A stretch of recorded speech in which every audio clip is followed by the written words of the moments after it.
Welcome to Inside Out, the Elevate Your Leadership podcast, the space where leaders like you come to sharpen their skills, expand their influence, and build a legacy of impact.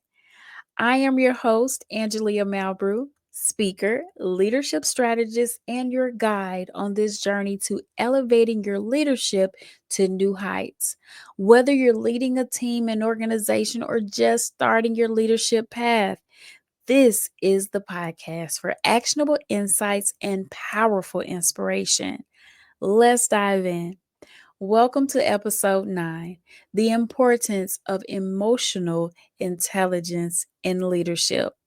Welcome back, leaders.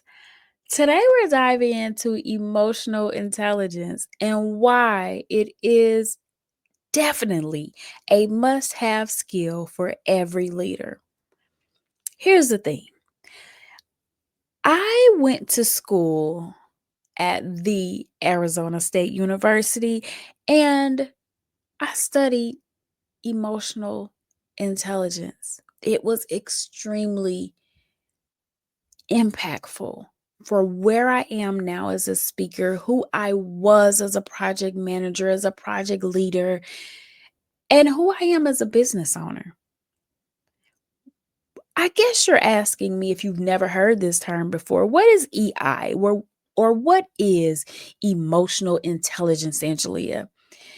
Emotional intelligence, or EI, is the ability to recognize, understand, and manage your emotions while empathizing with others. Emotional intelligence bridges the gap between the head and the heart. So, have you ever been on a team where there was a leader in place? And though the leader had strong ability to lead an organization, they weren't so much a good people leader. They led with the notes from the last meeting. They led with the information that was in the CBT, or the computer based training module, but there was no empathy. This person, this type of leader, lacks EI, or emotional intelligence.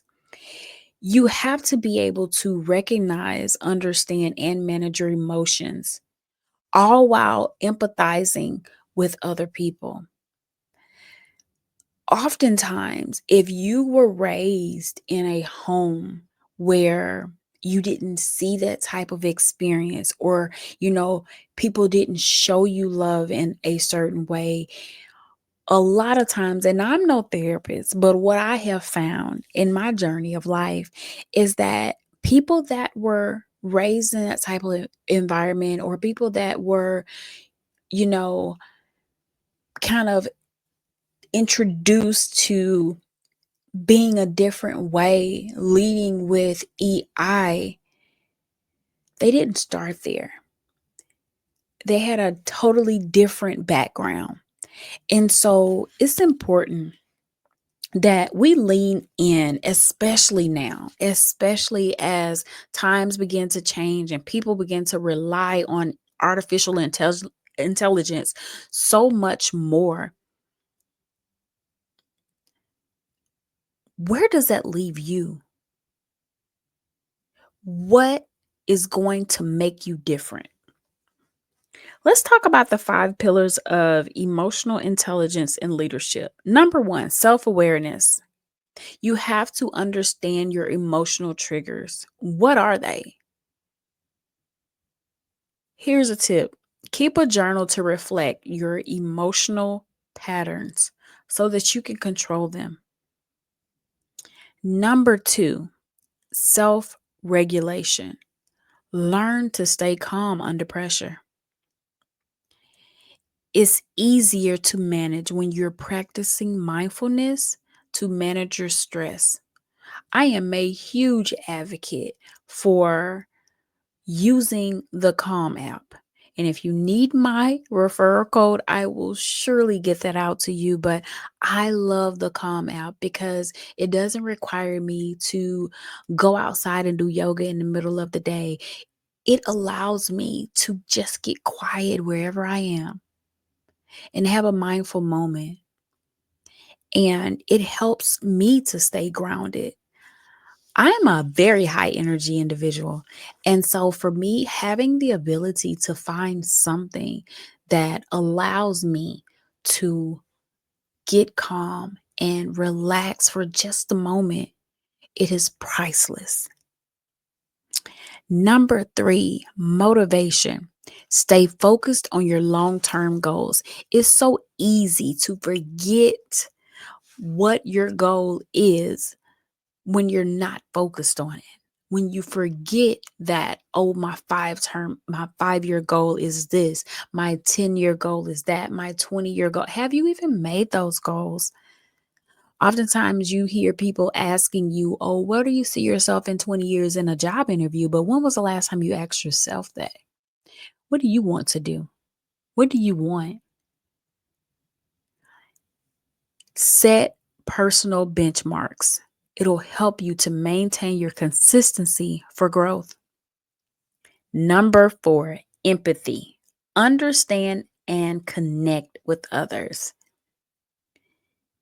Practice active listening. Repeat back what that person said to you or what you thought they said to you to make sure you have a clear understanding.